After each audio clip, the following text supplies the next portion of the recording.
3 महीने pro kabaddi league में बहुत ज्यादा इंप्रेसिव परफॉर्मेंसेस देखने को मिले। बहुत सारी टीम्स ऐसी थी जिन्होंने खलबली मचा दी और बहुत सी टीम्स ऐसी भी थी जिन्होंने अपने नाम के अनुरूप परफॉर्मेंस नहीं किया। पिछले कई सालों के परफॉर्मेंसेस को एक बार फिर से दोहरा दिया। लेकिन आखिरकार टीम के प्लेयर्स परफॉर्म तो करते हैं, लेकिन अब जिनकी ज्यादा बात नहीं करते हैं वो है कोचेस, और कोचेस का कितना इंपॉर्टेंट रोल रहता है ये आप सभी को पता है। तो इस वीडियो में हम बात करने वाले हैं जो प्रो कबड्डी लीग सीजन 10 की सभी टीमें थी उनके कोचेस के बारे में। साथ ही बात करेंगे क्या रणनीतियां गलत रह गई, क्या रणनीतियां थी आउट क्लास कर दी जिन्होंने सारी टीमों को। तो सबसे पहले बात करेंगे नंबर 12 पे रहने वाली टीम तेलुगु टाइटंस की। इनका परफॉर्मेंस बहुत ही ज्यादा फीका था और इसमें कोच का कितना इंपॉर्टेंट रोल था। तो सबसे पहले बात कर लेते हैं कोच श्रीनिवास के बारे में। अब रणनीतियों की बात ऐसे करें तो इनका क्लियर स्टैंड तो कभी दिखा ही नहीं कि किस रणनीति के साथ आप आ रहे हो सामने वाली टीम के अगेंस्ट खेलने के लिए। अब बात करें इंटरनल जो चीजें चलती हैं, कई बार आपने देखने को मिला कि इन्होंने पवन के साथ गहमा गहमी हुई। अब वहां पे पवन का कितना रोल था, श्रीनिवास का कितना रोल था, ये तो आप सभी जानते हैं, और नहीं जानते हैं तो रोल आपको ही पता है किसका ज्यादा हो सकता है। तो कितना रोल रहा, क्या इंटरनल चीजें चल रही थी, इससे अलग हटके इन्होंने कोचिंग किस तरह से दिखाई है ये बिल्कुल समझ के परे था। यंग खिलाड़ियों को कब खिलाना है, कब नहीं खिलाना है, क्या अप्रोच है, कोई नो अप्रोच के साथ जाएंगे तो टीम का यही हाल होगा। और यही वजह रही कि प्रो कबड्डी लीग सीजन 11 में कृष्ण कुमार हुड्डा तेलुगु टाइटंस की कोचिंग की कमान संभालेंगे और इनको कर दिया गया है कोचिंग से सैक। बात करें अगर हमारी अगली टीम की तो आती है यूपी योद्धास। यूपी योद्धास का परफॉर्मेंस भी कुछ ऐसा ही था जैसे डूबते को तिनके का सहारा वाली चीज होती है।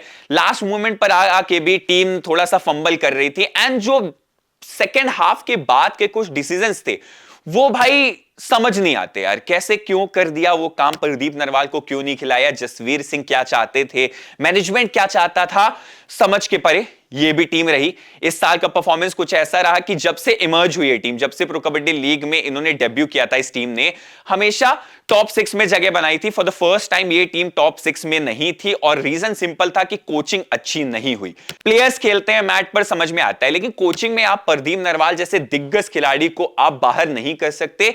इवन दो फॉर्म साथ नहीं थी प्रदीप के, लेकिन आपके बाकी रेडर्स भी क्या ही कर रहे थे यार, कुछ नहीं कर रहे थे। तो वहां पे प्रदीप नरवाल का एक्सपीरियंस एटलीस्ट कुछ मैचेस में आपको, जो आप जीत की दहलीज पे पहुंचते पहुंचते मैच हारे हो या टाई हुए हो, वहां पर आपको जीत दिला सकता था। तो जसवीर सिंह की आप क्या भी कितनी भी तारीफ कर लें कम होगी। कई बार तो प्रेस कॉन्फ्रेंसेस में भी नहीं आते थे, और रीजन सिंपल था यार, क्यों आएंगे, बचना चाहेंगे, तीखे क्वेश्चंस थे जो जर्नलिस्ट पूछते हैं।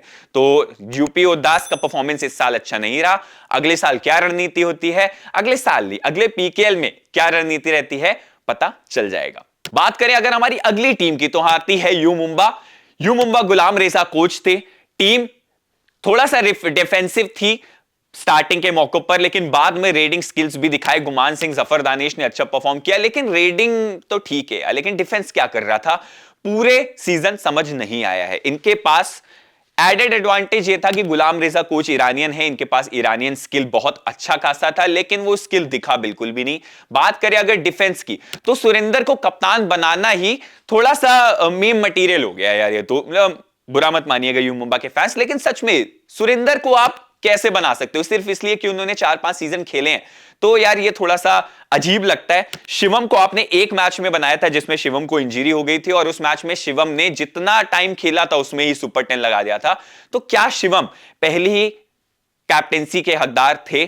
सुरेंद्र पाजी कभी मुझे कैप्टन मटेरियल लगे ही नहीं, खुद अपने आप को बंदा कंट्रोल नहीं कर सकता, तो कैप्टेंसी तो सबसे पहला सवाल तो यही है कि गुलाम रेजा को कभी बैक नहीं करना चाहिए था सुरेंद्र एज अ कैप्टन।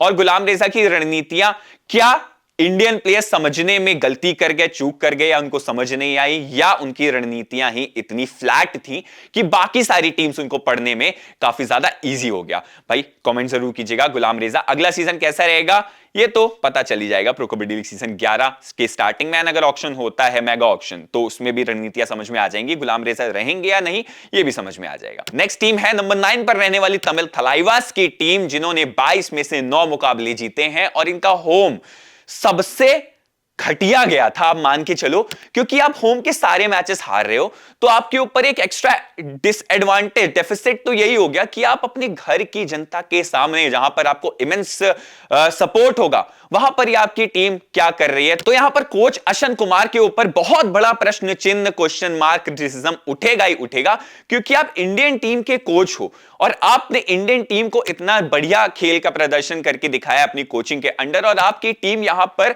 इतने अच्छे प्लेयर्स होने के बावजूद क्या कर रही है। आपके पास टॉप 10 में अगर आप देख लो तो 2 से 3 बेस्ट डिफेंडर्स हैं। रेडिंग पे देख लो तो अजिंक्य पवार, नरेंद्र कंडोला ने सुपरस्टार वाला परफॉर्मेंस करके दिखाया, और उसके बावजूद आपकी टीम टेबल पे फिनिश नहीं कर पा रही है टॉप 6 में, तो थोड़ा सा चिंता का सबब होती है। लास्ट सीजन को उठा के देख ले, फाइट बैक किया था इन दी एंड, एंड अश्विन कुमार की कोचिंग का थोड़ा सा जादू वहां पर जरूर देखने को मिला था कि टीम ने टॉप 6 क्वालिफाई कर लिया था। लेकिन इस सीजन फीका परफॉर्मेंस रहा। अब फीका इसलिए भी मान रहा हूं क्योंकि जो टीम इतनी ज्यादा कंसिस्टेंट नजर आ रही थी ऑन पेपर, वहां पर अश्विन कुमार का जादू नहीं चल पाया, तो यही वजह रही कि टीम टॉप 6 में क्वालिफाई नहीं कर पाई। पिछले साल का परफॉर्मेंस अगर थोड़ा सा भी दिमाग में रहता, याद रहता कैसी रणनीतियां थी, क्लियर स्टैंस रहता, कंफ्यूजन क्रिएट ना होता, किसी मैच में रेडिंग चल रही है उस मैच में डिफेंस नहीं चल रहा, किसी मैच में डिफेंस चल रहा है तो उस मैच में रेडिंग नहीं चल रही, अश्विन कुमार की टैक्टिक्स कहां गई समझ नहीं आता। तो कमेंट जरूर कीजिएगा अश्विन कुमार की टैक्टिक्स के ऊपर। बात करें हमारी अगली टीम बेंगलुरु बुल्स, इनका भी सफर ऐसा ही रहा जैसे डूबते को तिनके का सहारा। एक ही नाव में जब आप बार बार हिचकोले खाते हुए नाव होती है ना, तो ऐसे ही टीम का सफर चलता है, और बेंगलुरु बुल्स का सीजन भी कुछ ऐसा ही रहा।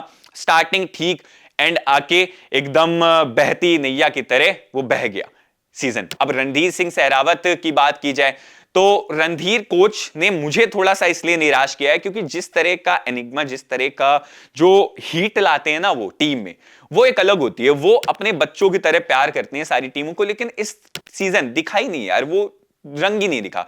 टीम में आप इतने ज्यादा चेंजेस कर दोगे तो वो ट्रस्ट कैसे डेवलप होगा। इतनी स्टार स्टडीड टीम और आपके पास कोई सॉलिड रणनीति नहीं है from the start of the season till the end of the season. आपके पास रणनीतियां ही नहीं है तो आप कैसे परफॉर्म करोगे। तो कोच रणधीर सिंह सहरावत अब पहले कोच हैं वो प्रो कबड्डी लीग सीजन 1 से लेके 10 तक जिन्होंने सारे सीजन्स में कोचिंग करी है। तो क्या अब सीजन से थोड़ा सा आराम ले लेना चाहिए और नए कोच की तलाश करनी चाहिए बेंगलुरु बुल्स को। यह भी थोड़ा सा चिंता का विषय होगा क्योंकि इतने सालों तक जब कोई एक पर्सन टीम की कोचिंग संभालता है तो कहीं ना कहीं टीम भी उसके हिसाब से ढलने लगती है। तो नए कोच के अंडर क्या नया कोच आना चाहिए सबसे पहले, तो कमेंट कीजिएगा क्या नया कोच बेंगलुरु बुल्स को मिलना चाहिए। कई दफा ऐसा भी देखा कि प्रेस कॉन्फ्रेंसेस में नहीं आए, बेकार का गुस्सा, बेकार का तो नहीं लेकिन हां वो गुस्सा जो टीम को जहां पर आपको बैक करके प्लेयर को ऊपर लाना चाहिए था, मोटिवेट करना चाहिए था, वहां पर आपने गुस्सा करके प्लेयर को डिमोटिवेट किया है। कुछ नाम हैं आपको पता है तो आप कमेंट जरूर कीजिएगा। तो बेंगलुरु बुल्स का सफर नेक्स्ट सीजन देखते बनने वाली बात होगी। नेक्स्ट टीम है नंबर 7 पर रहने वाली बंगाल वॉरियर्स, जो कि वॉरियर्स के अनुरूप नहीं परफॉर्म कर पाए।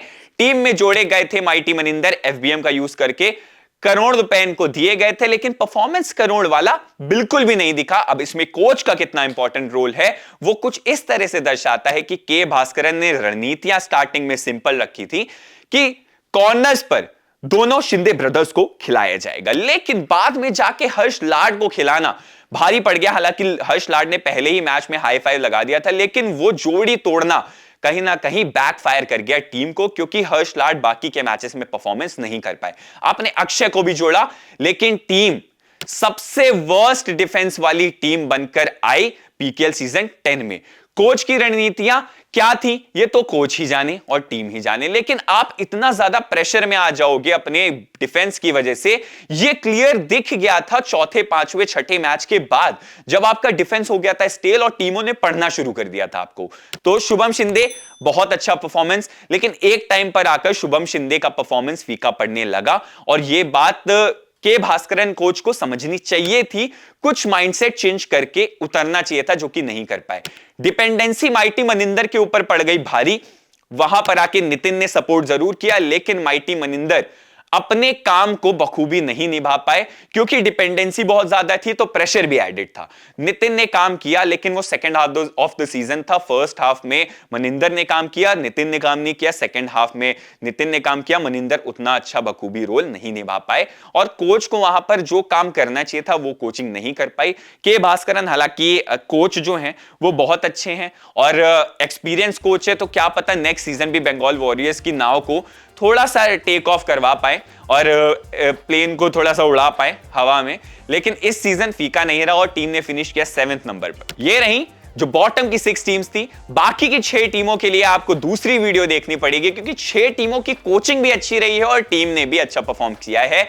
तो भाई इस वीडियो को लाइक शेयर फॉलो सब्सक्राइब करिएगा और स्टे ट्यून्ड रहिएगा जो हमारे नेक्स्ट टॉप 6 की टीम जिन्होंने क्वालिफिकेशन में दर्ज कराया था अपना नाम, उनकी वीडियो आएगी। लाइक शेयर फॉलो सब्सक्राइब इस वीडियो को और खेलना टीवी को करते रहिएगा।